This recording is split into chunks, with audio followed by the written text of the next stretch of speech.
All right. Good afternoon, everyone. I hope you had a good lunch and coffee if you're a coffee drinker. Just before we start, okay, let me introduce myself. I forgot. I'm Dominic from IMDA, so I will be your host for today. And before we start today's webinar, let me just start the session with a bit of housekeeping. First, do not join on multiple devices to avoid maxing out the capacity. We do have a max capacity here for webinar, so please do not join on multiple devices. And all non-registered participants and duplicates will be removed. Okay, ensure that your device audio is working. Obviously, if you see my mouth moving, I don't hear anything, something is wrong. Okay, my colleagues will follow up in the chat, or I believe they have done so. Okay, if you have any technical difficulties, if you cannot see my video or anything, please exit and rejoin the session. All participants are muted by default. There will be a Q&A segment today. Please input your questions only in the Q&A function. Please do not input it in the chat function because we are not monitoring the chat function, or at least I am not monitoring. I will be only monitoring the Q&A chat, and there will be an upvote function for the questions. So if you have a question you want to ask and you realize that, oh, somebody has asked that question, please refrain from asking the same question twice. Please use the upvote function. We will address questions that are the most upvoted, if there's such a word. Right, and last but not least, please kindly assist to complete the feedback form at the end of every session. This is important because it helps us to improve ourselves, as well as to cover topics that you may be interested in for future webinars. And presentation slides will only be shared with those who have completed the feedback form. Okay, right. Okay, without further ado, let's begin. So let me just move this. Okay, that's today's session. So if this looks foreign to you, then you're in the wrong session. Okay. Oh, I'm supposed to share this just now. I'm so sorry about this. Okay, so today's agenda, welcome. So I am the one that will be giving the welcome here. Very good afternoon to all of you, and thank you for joining us today at this webinar on Level Up with Pets, proudly brought to you by the Personal Data Protection Commission and with support from our industry friends. We do have some friends from the industry who will be speaking today. Thank you so much for your support. This is one of our regular engagement sessions with our DPO community. So I'm sure a lot of you have been here, attended such webinars before, and I'm very happy to once again see you all at this session. And I hope that everyone is at the right webinar. If you are expecting a webinar about pets, such as dogs, cats, crocodiles that were recently spotted in Sentosa, I'm sorry, but you will be sorely disappointed with today's session. However, if you are here today to learn about privacy enhancing technologies, or PETS for short, and to hear about our new pets adoption guide, then you are in for a treat today. So you might wonder, what exactly are pets? Simply put it, pets empower organizations to extract meaningful insights from data while maintaining robust protection of personal information, enabling data protection and safeguarding commercially sensitive material. These technologies facilitate enhanced business-to-business data collaboration, enable seamless cross-border data transfers, and support responsible data collection for artificial intelligence development. It may sound complicated, but not to worry. We have the privilege of having experts in the field with us today that will break it down for us. So today we have with us Mr. Huang Zhongyuan from IMDA, who will introduce to us more about what PETs are, and as well as the fresh out of the oven pets adoption guide. We also have our friends from the industry, Dr. Duan Pu, Head of Privacy Enhancing Technologies Department and International. We have with us Ms. Manaswita Saka, Head Digital Operations, Singapore Press Holdings, and last but not least, Mr. Jerome Tong, Lead Data and AI Governance Analyst from Grab. So it is our aim today that you walk away from this webinar with a better appreciation of what pets are and how they can help you enhance your work as DPOs. Of course, we will definitely have our popular Q&A segment where we will try our best to address all your questions after the presentation. A gentle reminder again to keep to the topic, right? For your Q&A, to keep to the topic, which is pets. So some of you may have burning questions about other things for data protection. While we try to address questions, but to the best of our abilities that are related to today's segment, right? For in the interest of time, we don't really have a lot of time for Q&A, so we will keep to the questions to pets. And so without further ado, let us welcome our first speaker, Mr. Huang Zhongyuan, to bring us through his presentation. Over to you, Zhongyuan.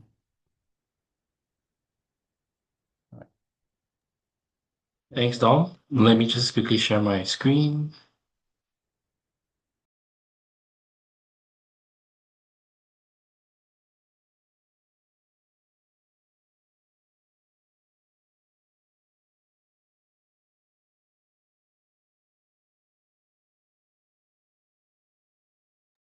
All right, can you see my screen and hear me? Okay, awesome. Thanks, Dom, for the introduction. Hi, everyone. My name is Song Yuan, and I'm from IMDA. So specifically, I'm from the team looking after privacy enhancing technologies, and more recently, the team behind the launch of the adoption guide. So today I'll be introducing what pets are, so privacy enhancing technology and its common use. Then I'll jump a little bit into our initiatives, namely the Pet Sandbox. And then finally, I'll be talking more about the Pets Adoption Guide that we recently launched. Second. Right, so privacy enhancing technologies or pets. So what are they, right? So they are a series of technologies to enable data protection, but at the same time, unlock the use of data to enable data innovation. Where we've typically seen pets be used are where there may be privacy regulations in place that may either prohibit or there may be obligations in place to ensure the proper transfer, the proper sharing of this information. And that's where pets potentially could come in to address these obligations as sufficient additional technological safeguards to enable that transfer. We've also seen pets being used where companies in industry want to collaborate jointly on their data sets, but have sensitivities commercially about sharing these data with one another. So they jointly want to analyze their data sets, but do not want to share this data with one another. So that's where pets potentially could come in and to help address this and to enable that collaboration. So essentially, pets, what can they do is ease the flow of data between these potential collaborators and partners, unlock and unblock these data silos that otherwise may not have been available to other parties collaborate together, and enable cross-department, cross-organization, and cross-border data flows. So there are two key buckets of pets that we see today. One where insights flow instead of original data. And the other is if the original data has to flow, then what are some of the techniques to ensure that it's properly obfuscated, hidden, or masked to ensure that the original data, when shared, is properly hidden and protected. So I'll dive a little bit deeper into what some of these pets are in these two categories. So firstly, in the category of where insights flow, so we have federated learning. So federated learning essentially is more pertinent to AI use cases, where typically you have data that would move to where the model is for training purposes. But in federated learning, instead of data moving, it stays local to where the enterprise is. And instead of the full model moving, you have partial models that will move to where the collaborators are. So what this means is that the data stays put, and then only the partial model will move to where the collaborators are, ensuring that both the data and the entire model is not seen by both collaborators, and therefore ensuring privacy. Next, we have multi-party computing. So the key objective of MPC really is to allow organizations with their own data sets to collaborate with one another, not to share those data sets, but they want to jointly analyze their data sets. So they don't want to share it, but they want to jointly analyze it. So how this is done is via a cryptographic technique called secret sharing, where what happens is that the data sets from these collaborators would be what we call split or shredded into random secret shares. So these shares are absolutely random. right? So, but what happens after that is that these shares are then distributed to the collaborators, and then these shares are further computed and then reconstructed at the end. So the reconstruction of these secret shares would then allow for the results of that joint analysis to then be shared back to the collaborators. So at no point is the original data from these collaborators shared or can be seen by either collaborator. Also, the secret shares themselves mean absolutely nothing, so that it doesn't constitute personal data, essentially, and allows for that joint analysis. Then we have Trusted Execution Environment, or TEEs. So it's essentially, like what it says here, a secret vault within a computer or an environment. So what's interesting about TEEs is that it's hardware-based, so it's carved out separate from a device's CPU and memory. Another interesting security mechanism about TEEs is that the TEE itself allows for the cryptographic signing, which can be verified by external third parties. And this ensures that the runtime environment, as well as the code that is pre-approved, has not been tampered with and can be verified by an external third party. So what happens is that within this TE, the collaborators would share their original data sets within the environment, and then according to this pre-approved code, and ensuring that the environment has not been tampered with, the analysis will then be shared back to the collaborators. So original data sets are not seen by either parties. Again, only the analysis is then shared with the respective collaborators.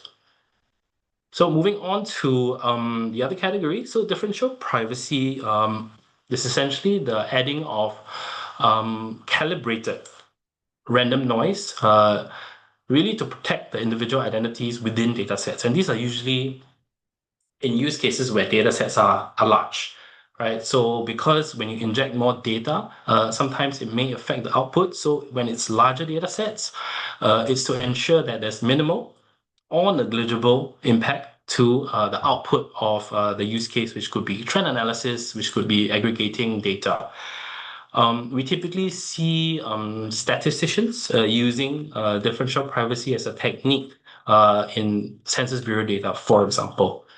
Then next we have synthetic data generation. So as its name suggests, it's about generating synthetic or artificial data that mimics or still possesses the utility or the value of the real data that it has been trained on, but not constituting personal data.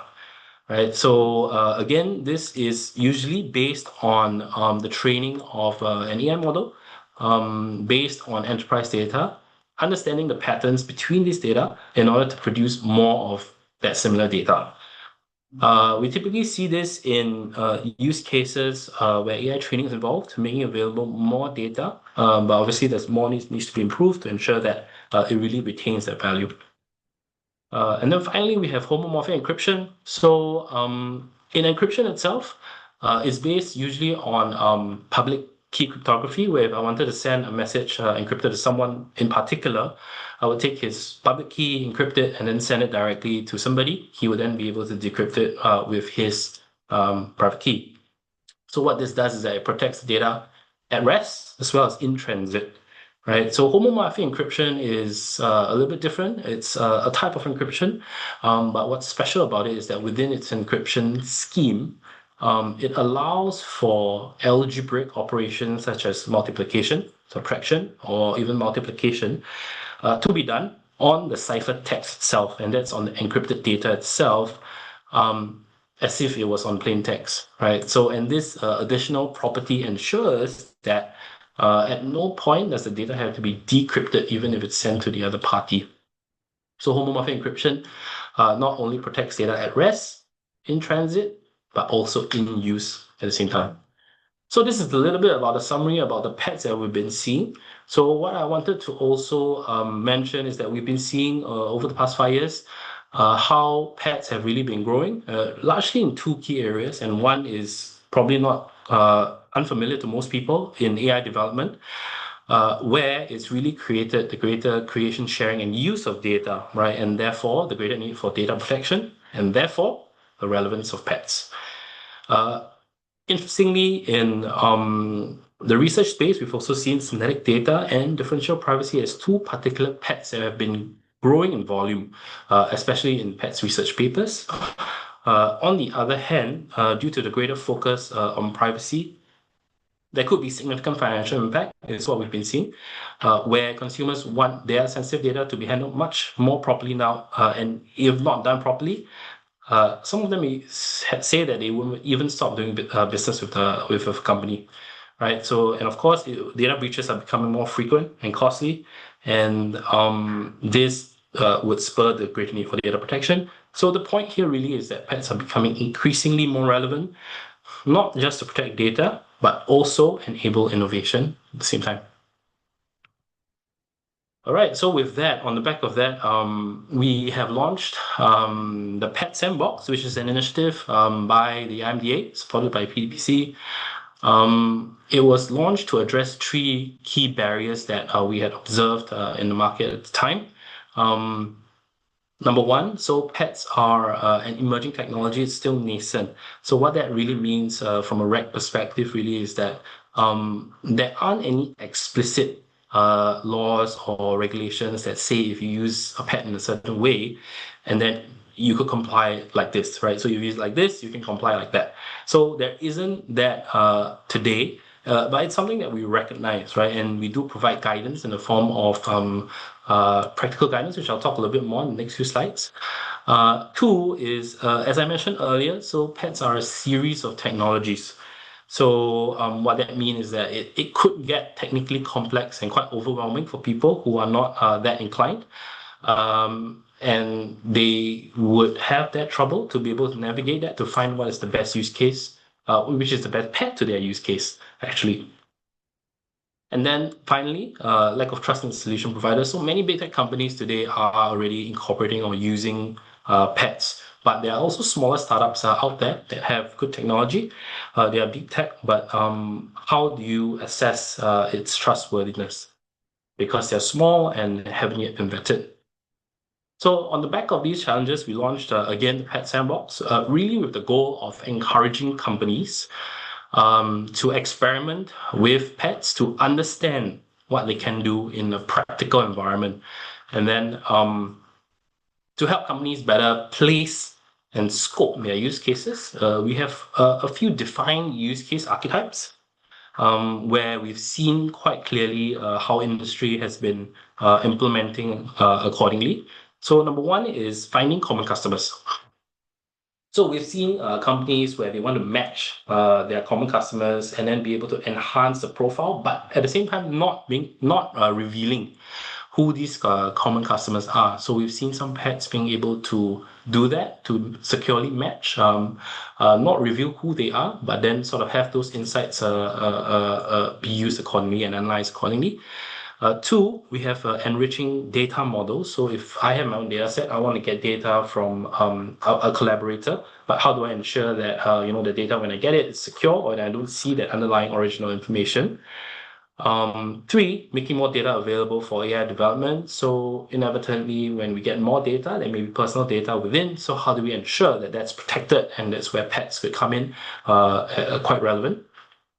And finally, a newer archetype, and we're looking for more use cases here. So it's particularly where we can enable data used for generative AI. So especially when in model training. So how do you ensure that sensitive enterprise data could be trained, and have pets protect that, and at the same time, from an inference perspective, right? So inadvertently, again, you may have personal or sensitive information uploaded. How do you ensure that that's also protected, right? So this is an area that we are looking for more use cases. So if anyone has any, feel free to reach out. As part of the sandbox, we have three layers of support. So one is we do interact with quite a number of solution providers in the industry across the different series of pets that I mentioned earlier. So what we can do is that with these people that we know, we can make introductions. By the end of the day, companies will have to make assessments by themselves for themselves. Co-funding. So as part of the program, we do provide a level of funding for use case owners, as we like to call them. So people who own problem statements on their pets POC. So they get up to a certain amount of funding for working with us through the Pets Sandbox. And we do provide a little bit of a co-funding to help mitigate some of these POC costs. And finally, regulatory guidance. And again, I mentioned this earlier. This is what we call the practical guidance, where based on the use case that's being implemented within the Pet Sandbox, the PDPC will come in to provide regulatory guidance based on the specific implementation. If the pet has been implemented in a certain way, are those safeguards sufficient, for example, or if you're using pets to process a certain data set, like is it still considered personal data, for example, are some of the questions that we've gotten from use cases and when they've come to collaborate with us, and that's where the PDPC can come in to provide a view. So the outcome, practical guidance, as I mentioned. So we usually work with the customers the clients to publish a case study. So where you'd see some of our collaborators speak a little bit more later on. And then finally, frameworks and guides. So a key output of this is the Pets Adoption Guide, which is something that was really derived from the use cases that we've worked with industry on to help the industry at large. So I wanted to sort of quickly just talk through a use case to give everyone a bit of a flavor of how we work with customers. So Mastercard was one of the companies that I worked on very early on in the Pet Sandbox. So their use case was really around sharing and acquiring more financial crime intelligence. And the key identifier here really is the IBAN number, which is the International Banking Account Number, which they are trying to use to check against overseas Mastercard entities, namely in the US, UK, and India, to see if the similar IBAN number has been flagged accordingly. So Singapore wanted to do that to check against these entities. So the key challenge here, or rather, there are two key challenges here. Number one is that there are regulations around the sharing of this IBAN number, which is considered customer information and personal data. Two is that if this specific IBAN number was shared with the respective entities overseas, it could trigger this tipping off consideration, which is undesirable. So the pets that were used here is fully homomorphic encryption. So what happened here was that a query that included the IBAN number. So for example, is this IBAN number in your data set, right? So this was fully encrypted and shared with the respective entities overseas, and this all while being encrypted is checked against, and then a following corresponding yes or no, also encrypted, is then shared back to Singapore. So at no point is the data unencrypted that anyone can see the original data. So what this successfully was able to do was enable the sharing of this IBAN number across borders to check for AML checks. But of course, given that it's still an emerging technology, the speed and cost are still something that needs to be improved, which prevents its ability to scale, but there's great promise in this. So next, I'll jump a little bit into the adoption guide and some of the resources that we put together.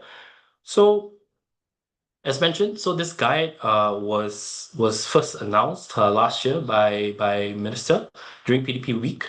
And following that, we had a close industry consult with a series of folks across the industry who have experience in pet space. And after that, we've finally been able to finalize the Pets Adoption Guide, which is now currently already available. So please do check it out, together with two tools. Right? So the guide itself is really meant to help adopters in their end-to-end pets adoption journey. Right, and the two tools are to help you across where we believe there may be challenges. So number one, right? So the Pets Discovery tool is really meant to be kind of a knowledge repository where it addresses the challenge of finding the right use case to pet fit. So referencing the Mastercard example, if you knew that, oh, I wanted to sort of share data across borders and fully homomorphic encryption was something viable to actually help me. This is an example of a use case that would be shown on this discovery tool where you can find out who has done what before using what kinds of technology. So if you have a similar use case, you can quickly identify and select that as something that could be relevant.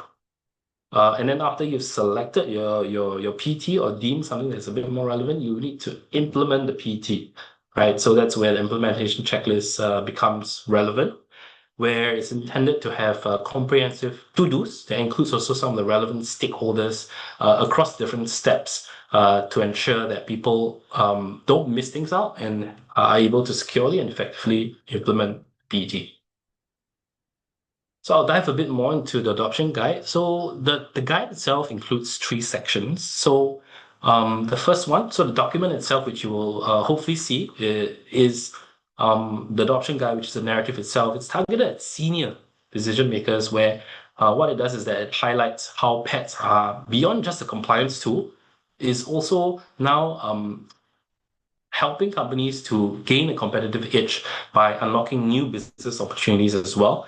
And we highlight some of this, its benefits, and where we see real world use through implementations, example of use cases, and what we've done, of course, in our Pet Sandbox as well. And then the discovery tool, as I've mentioned a little bit earlier, it's really for folks who want to learn more, want to find out who has done what before in real world use cases to see and reference what can be done for the organization. And then for the checklist, finally, it's really teams that are responsible for evaluating and deploying the PETs. So we have more operational, more execution-related considerations that we put in the checklist so that one can clearly check what they need to do. So the discovery tool really is designed to be quite simple and easy to use. It has three simple filters when you land on the tool itself, as you see on the screenshot. So the data sharing objective really is akin to the archetypes that I mentioned a little bit earlier in the Pet Sandbox. So these are the three. And then we cascade into more specific filters where you have your industry, and then finally a use case that is tagged to your industry. Right. So with this, if you select all three filters, you're then able to find an exact match, as you see here. So again, this is the Mastercard use case that I was mentioning earlier. So this is an exact match of the use case, where on the use case card itself, this is why I call it the card, you would be able to find out a little bit of the description of the use case, three key sections of what technology was used, what pet was used, why it was used, and what using it helped to achieve. Right. So, and if you do want to find out more details, there is view details function here, which brings you directly to the source of the use case where you can learn more, read more, and dive deeper if you so desire. So the reason why it's called a discovery tool is that in addition to exact matches, you'd also be able to find ancillary or similar kinds of implementations, which would then fulfill the discovery part of the tool, right? So in this example here, we took the same first two filters, which is finding similar customers using common identifiers and in the finance space. But instead of AML, which was what the Mastercard use case was earlier, that was sort of broadened to find different kinds of use cases within the financial services sector. So you're able to sort of find who has done it before, but in the finance space, which could be relevant to companies searching for this as well. So again, two key objectives. If you know exactly what you want, you can find it. And two, if you want to discover and find different kinds of implementations to learn, you can do so as well. And this is a living sort of tool where we're still continuing to populate more use cases to help the industry, different kinds of industries and different kinds of use cases. And so if anyone has more use cases at which they'd like to contribute or speak to us on, feel free to reach out. We'll be happy to see how we can also then park it under the tool. Finally, the implementation checklist, again, after you've selected it, really it's currently structured into pre, during, and post to span the entire implementation journey. And what I mentioned earlier is that there are very specific to-dos. So the example here that you see is the first one, really on defining what your use case is, and then goes all the way to post implementation, which is ongoing monitoring, which is ensuring that your tool stays relevant, for example. So it's A to H, so I think around 8 broad steps. And then within each step, we have relevant stakeholders that we think would be useful to be involved to ensure that everyone has sight of what actually needs to be done. So with that, this is just a very quick introduction of the guide. We have the guide itself, we have the discovery tool, and then we have the implementation checklist. I have some links here if you want to sort of directly scan and go and check it out. Again, we are here, so please reach out if you have any questions or if there's anything you want to collaborate on. Again, also reach out to me. Thank you. All right, thanks, Zhongyuan, for your presentation. And now I would like to invite some of our folks from the industry to share about experience, starting from Dr. Tuan Pu. Head of Privacy Enhancing Technologies Department from Ant International. Right, so Dr. Tuan, please, the time is yours.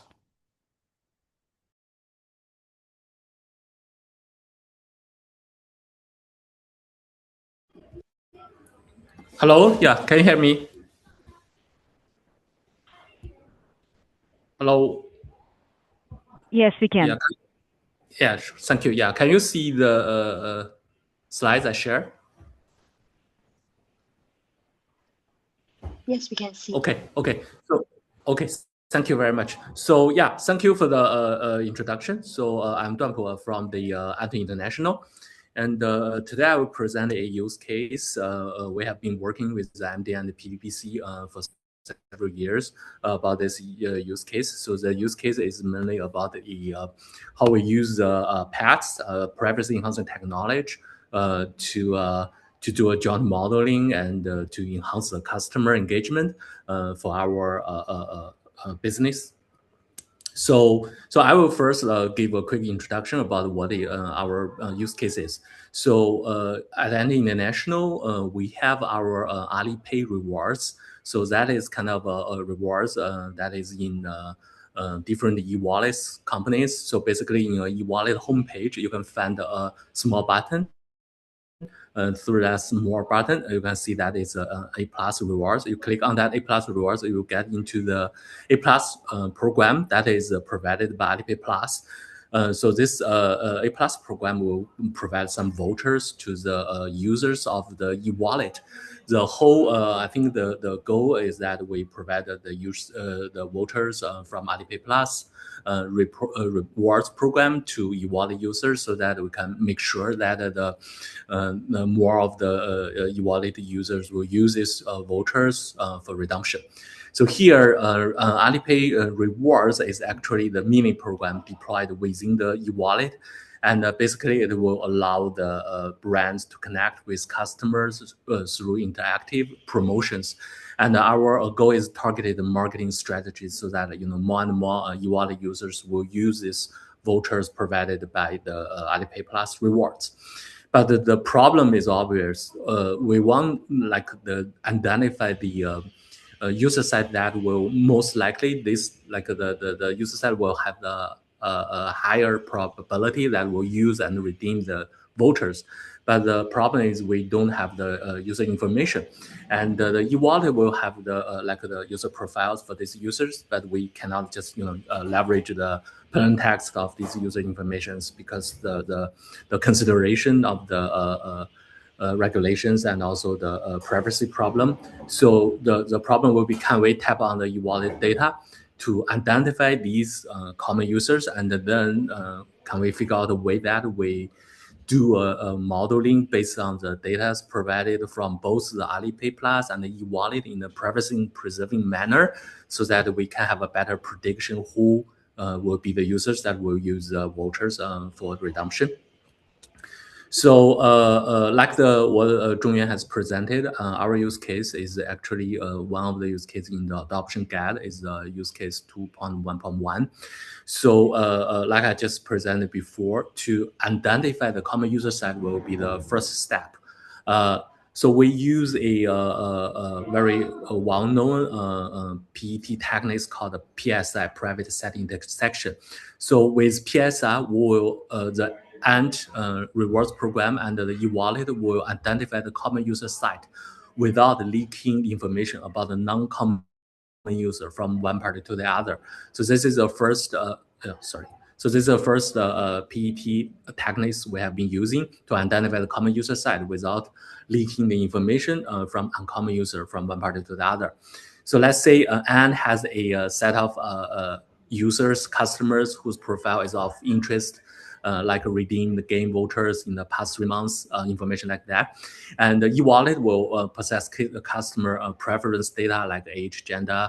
Those should not be collected directly by Ant. So then we perform a PSA to get a list of common customers. So this is our first step. Once we identify the common customer site, then we will try to figure out a way to leverage the data from both the Ant and the e-wallet for joint modeling. I think Zhongyuan has already presented in the PET techniques. There are a well-known technique called MPC, Secure Multi-Party Computation.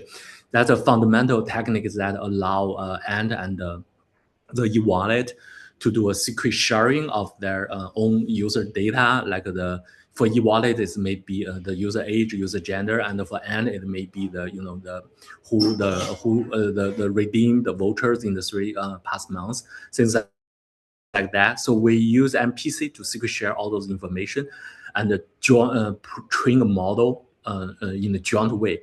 That said, so neither Ant nor the e-wallet will see the plaintext of the user data from the other party, but we can still jointly train a model together. And one thing I need to note here is the joint model will not be owned by Ant or by the e-wallet. It will be shared by the 2 parties, meaning that the parameters will be shared by Ant and the e-wallet. So none of the company will own the complete model, and just one Ant or the e-wallet will be just own part of the model. So that is also a way we keep the confidentiality of the model. And then the last step is that when there is a new user, we want to know whether or not the user has a high probability to redeem the voucher. We'll do a private voucher prediction, meaning that the both 2 parties and rewards and the e-wallet will evaluate their shares of the model separately, and then we combine the results to get a prediction outcome without leaking the result from one party to the other. So then again, with MPC and with PSA, with this secure modeling, we can do a voucher prediction. So the whole, I think we get a very promising result with this joint model because we can leverage the data from 2 data resources in privacy preserving manner. The impact for Alipay rewards program, the voucher redemption rate is increased by 80%. With the, like I said, with the data from the 2 parties. And I think that concludes the use case. So what I want to introduce here is more details about the ongoing project. So like I said, the e-wallet, the rewards program is in the and international. So like what the figure shows that Alipay Plus is one major product between acquirers and the e-wallets. So the promotion rewards on the left side, the promotion rewards is just one of the programs we have been implementing with the PET to enhance the data resources and with privacy protection. So the Alipay Plus is actually a cross-border payments, so that it's connecting a lot of e-wallet and a lot of acquirers. So now we are working on a strategic project to enhance the privacy protection level of the whole Alipay Plus, so that neither party will send data from, basically Alipay Plus will still be in the middle like a bridge, connecting networking between the acquirers and e-wallets, but Alipay Plus will not see any plain text from e-wallets and acquirers for their user data. So this is the way we want to enhance the whole product to get a better privacy protection, and so that the whole Alipay Plus will enhance, will support the PET like 100%. And besides promotion rewards that we have been implementing, and as what the use case shows, we will also do risk control, AML, and payment processing within this project. So this is like what I presented. This will be the whole Alipay Plus privacy upgrade strategy, and the 3 rules will be data sovereignty resides with data owners, data usable but not visible, and all the transactions will be auditable and traceable. And for promotion, rewards, risk control, AML, and payment processing, these four major scenarios, we will implement in PT to enhance privacy protection. And promotion rewards, you can find the details about how we do that in the use case, in the adoption guide. And for risk control, I think we are been working with the IMDA on this one now. And then for the other two scenarios, we will also plan to do the PET enhancement for all of the other two scenarios. So yeah, I think that's all for my presentation. Yeah, thank you. All right. Thanks, Dr. Tuan, for your insightful sharing. And now we would like to invite Ms. Manaswita Saka to share, give a presentation. So time is yours, Mana. Thank you so much. Thanks for having me. Just give me a moment to share the presentation. 1 second. Everybody can see the slideshow mode? Yes, can see. Okay, perfect. I work at SPH Media in the capacity of digital operations. And what this means is that I need to help our business stakeholders to use data and technology in a way that they are able to deliver value and dollars from this, right? And that's what brings me to today's use case. When we started this out a couple of years ago, our data ecosystem looked like this. And this is important to understand for the complexity and the use case here. So SPH Media, for those of you who don't know, but probably you do, we're a national news provider. We have 11 news titles such as Straits Times, Business Times, Taobao, etc. We also have magazines such as Hardware Zone, Her World, etc. And what we do in terms of our advertising data is that we essentially collect user data across anonymous IDs through cookies from some of these websites, and we overlay this with other data sources that enrich this data from our partner publishers, but also from third-party data. And we end up with about 5 billion signals on our audience monthly from 250 million page views. And this is then distilled into 300 plus target segments, which is used for advertising on digital media. And what this means is that we need to use multiple IDs, which is a mix of PII, but also non-PII. But we also have to securely activate this on our digital system, ensuring that no PII data flows through. Now, with this kind of ecosystem, one of the use cases that we've spoken to a lot of advertisers about, that they are very keen to leverage our data, is essentially to find a solution to the growing privacy, privacy-friendly landscape that we have, and also the depletion of cookie-based signals. So the 3 top use cases that we have are, first of all, brands wanting to identify the attributes, the profile attributes that distinguish their high-value customers without knowing who these customers are.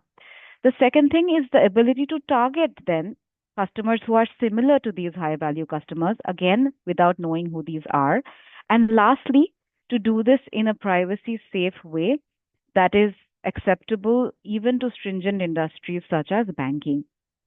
So what we needed when we entered the PET sandbox with IMDA was essentially to be able to identify between us and the advertiser a common set of audiences, identify the profile of these audiences without knowing who these audiences are, and to be able to train a model to generate customers who are similar to these customers without either of the parties knowing who either the initial audiences were or the final targeted lookalike audiences are. So in doing this, we face the same challenges that I think a lot of our advertisers have also been facing. There's a lot of conceptual complexity, and while in the advertising world, the word data clean room gets thrown around, Data clean room is actually an umbrella technology for a variety of privacy technologies, which you heard earlier, such as anonymization. Some of them use differential privacy, some of them use multi-party compute, and each comes with its own set of price tag, but also its strength. And in choosing the technology, we have to understand which fulfills our need, right? The second thing is each technology requires a different type of data preparation and has a different amount of re-identification risk. And lastly, these are all quite expensive technologies, which is why we had never ended up trying them. And so we didn't know the effectiveness. And which is why when we approached IMDA and we found out about the PET sandbox, we essentially took help in solving two of our key problems. The first one, which privacy technology to use, which type of data clean room, and second one, how to make sure that our re-identification risk is negligible, right? And this is where I think Jonghyun has already spoken about the technologies that are available. And what we were guided on was on three levels. Number one, while using the PET technology, how to treat our data. In this case, we were advised to use SHA-256 technology, which is a NIST standard technology. We also used what is known as a trusted execution enclave, which uses something called confidential computing. So basically, it cuts off on a hardware level. It's inside a computer CPU, right? Which could be a virtual CPU or a physical CPU. It cuts off the virtual machine from the rest of the network at the time that the data is in use, and it encrypts this data. And it also makes sure that the data has not been tampered with. And lastly, the TEE also, which is the Trusted Execution Enclave, also had a feature called remote attestation, which only grants access to users and IPs upon confirming that the data has not been tampered with. And when we spoke to the PET sandbox, we were able to get confidence that actually this combination of technologies is considered secured for our use case. The second part that I think we were helped with is on how to treat our multiple identifiers. So what we did in this case is we used double anonymization. In the first part, we ensured that the IDs that we activate on our ecosystem for advertising are not the email PIIs, but rather the cookie IDs that are associated with the email PIIs. And which means that this ID is actually a string of gibberish that cannot be read by our ad tech partners, such as Google or any of the other advertising platforms.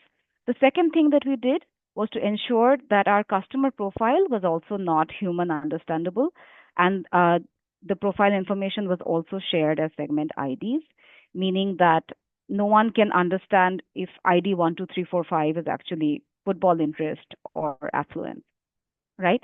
And the last thing we did was to ensure that all of the information was not passed into the ad via a user ID, but rather it was passed on every ad unit, meaning that in a page, if you see 3 different ads, then each ad sends a separate request with some of these attributes, and you don't know that is the same user who saw all the 3 ads. And in this, through the PET sandbox, we were also able to get PDPC advisory to gain confidence that this actually meets the re-identification risk requirements.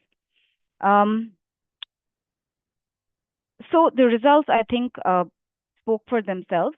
It's very important when we suggest a privacy technology to our stakeholders to convince them that it actually works better than the other technologies out there.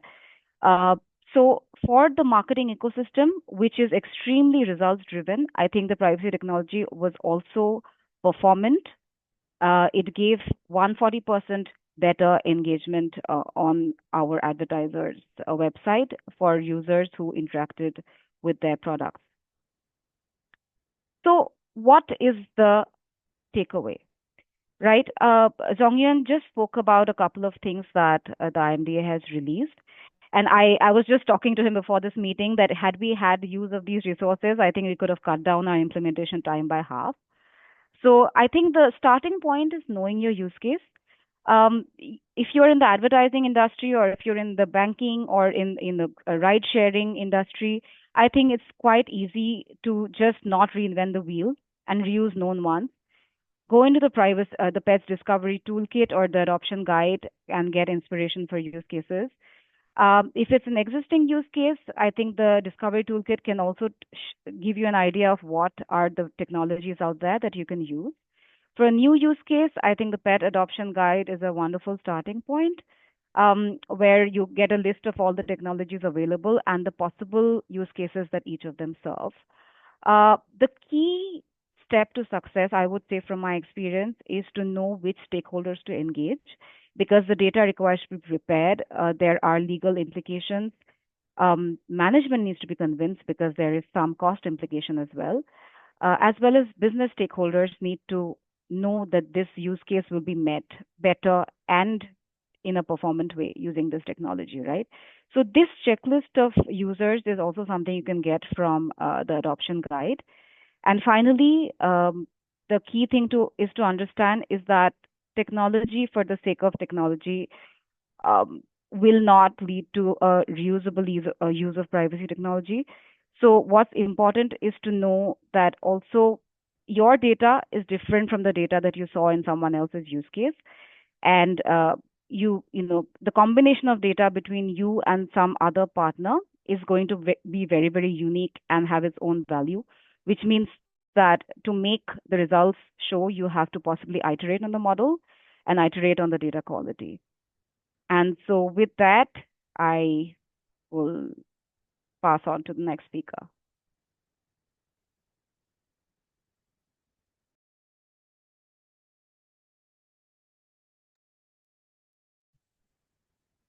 Hello.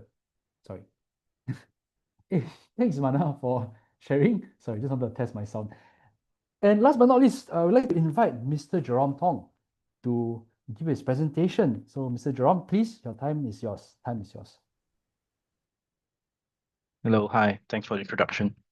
Pleasure to be here. Hi, everyone. Jerome from Grab. And let me share my screen and we can get started.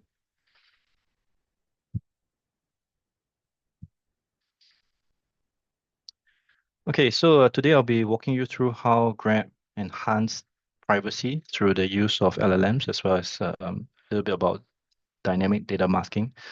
So this is especially important to us, especially as we see that our user base is growing. Customers are starting to value their privacy more and more. And I think Grab as a super app business is also ever expanding with new technology, Gen AI, new businesses beyond transport and food, and correspondingly the amount of data that we capture. So here's a brief look about what we'll cover, which is an introduction of the Pet Sandbox, or privacy enhancing technologies for short if you haven't been listening.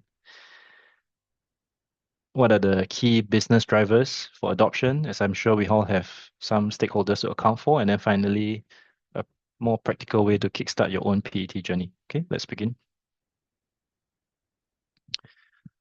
So as a company, as I said, we hold ourselves accountable to protect the privacy of each and every customer. Now, in order for us to realize this protection, it hinges upon a critical step, which is understanding how sensitive that data is, or also known as classification. When the data is classified correctly, we can have the appropriate controls like access and how to safeguard it.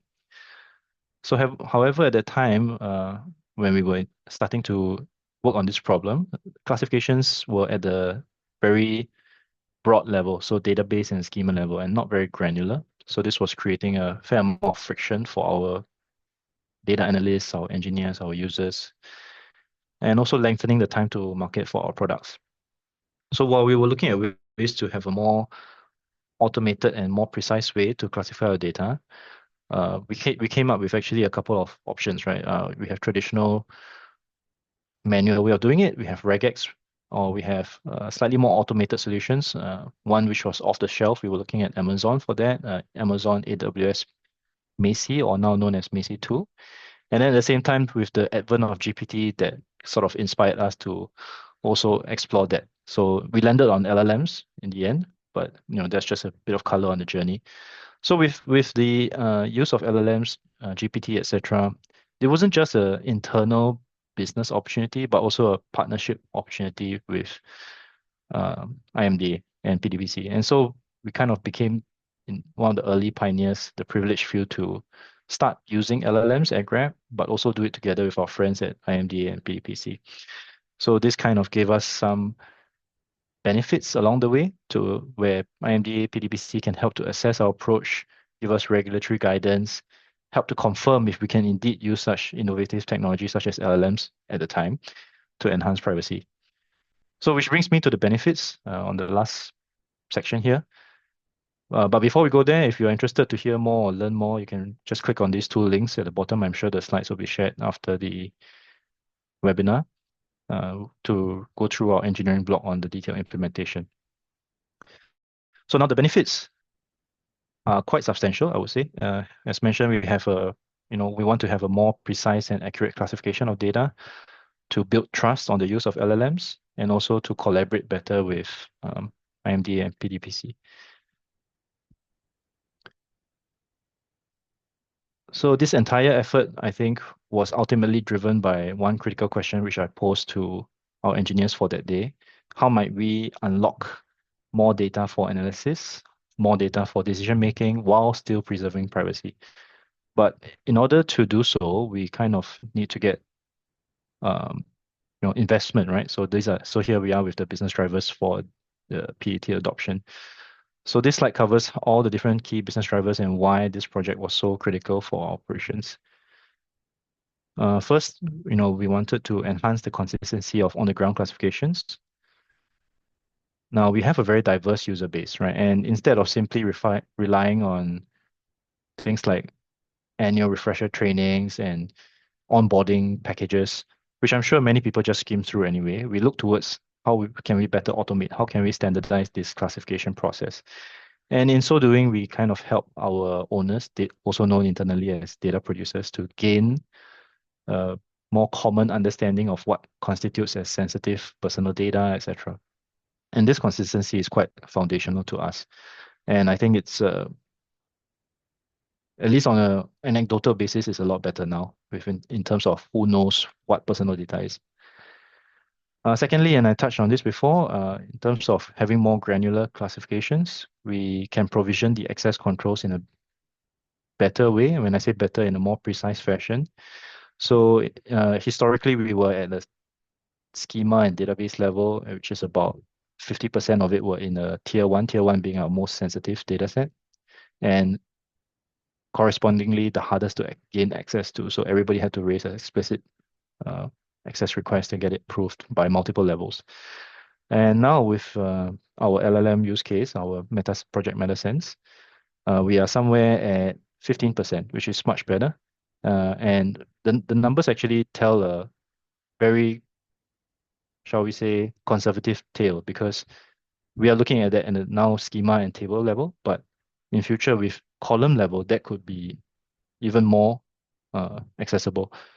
So that's how we, of course, have a way to manage the expectations of the outcomes, from 50% to 15%, but in actual fact, a lot more people can access the data if we go down to a column level. And then finally, we could streamline the manual efforts. So I think previously we talked about manual classification, which with a little bit of central oversight, but that is a very time-consuming affair and not, I would say, the best use of our engineers' time or anybody's time. So by automating this classification, we create happiness all around, good adoption and good coverage, right? So the results are quite compelling. I think we had about 18 times increase in the number of tables classified just in the data lake alone. So, but beyond these efficiency gains, I think the PET itself, together with our friends at IMDA and PDPC, offered good extensibility to scale across multiple platforms, highly complex data and growth of data.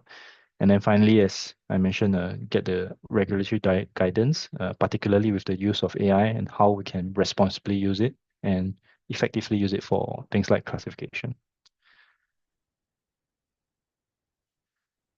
And okay, this is probably my last slide. So now you have a good idea of these business drivers. I move on to this. How could you kickstart your own PET journey, or ergo move from a simple business idea, proof of concept, and into execution and then deployment. From my own PET journey, personal experience, I think the first recommendation is to try to reuse wherever possible. So you don't really have to start from scratch. I think other than Grab, there are many other organizations that have also embraced PETs, and they are quite well documented. In fact, I think some of our teams at Grab are also looking at Ant International's MPC solution and probably exploring how to adopt it, but that's another story. I think in the recently published guide by IMD and PDPC, and as well as the evaluation tool, there has been some work to compile this knowledge in one place instead of having to do a wide internet search. And so that kind of benefits you as a DPO community to benefit from the learnings of these PET sandbox solutions. Next is to minimize the execution risk. I think while experimenting, we also need to be cognizant of that. For new deployments, there can be some uncertainty. There can be some form of apprehensiveness, which can be a blocker sometimes. I think the implementation checklist helps here a little bit by giving some clear step-by-step guidance and also considering what are the trade-offs and risks during each phase, right? And then the final point is to push the boundaries a little bit. I think by design, the PET sandbox is meant to be a safe space for all of us. So initially, some of my colleagues were a little bit cautious and hesitant to share or how much, or we were debating how much to share with regulators, like such as PDPC. But I think we kind of overcame that, and I encourage you guys to do the same because that is how we obtain value from this partnership. The value in this case will be the regulatory guidance. How we demonstrate that these technologies can work and manage to get the sign off and then deploy into production. So the goal here, I think, and the key takeaway, for all our presentations, myself included, is to build confidence so that you can scale right into and put a clear, proven path, especially with all the other companies that have come before, on how you can move forward. So yeah, that sums up our journey at Grab in the PET sandbox, how to go move, experiment, and go from proof of concept into adoption. And I think we have time to take a few questions. Dominic? Hey, thanks, Jerome. Yeah, thank you for presenting as well. I love it, the last part where you mentioned about how you push boundaries, how you share with regulators, overcame the fear of sharing regulators in a sandbox because it is a safe zone, right? I love that. So give me some time. I'm just going to share our next slides first. Sorry, just give me a second first. Sometimes technology don't agree with me on this. All right. So thank you everybody for your presentation. Yep, thank you everybody for your presentation. Really appreciate it. And I've learned a lot from today's session. I hope the rest have as well. Before we move to the Q&A, can I trouble everyone here today, right, to fill out our feedback form, to give your feedback about today's presentation, how or what went well for us, and as well as how can we improve ourselves, right? So maybe we will just take the next 2 minutes until 4:10 for everybody to have the time and the chance to provide your feedback. Please do so. This is very important for us as we seek to improve ourselves and our subsequent offerings through our webinars.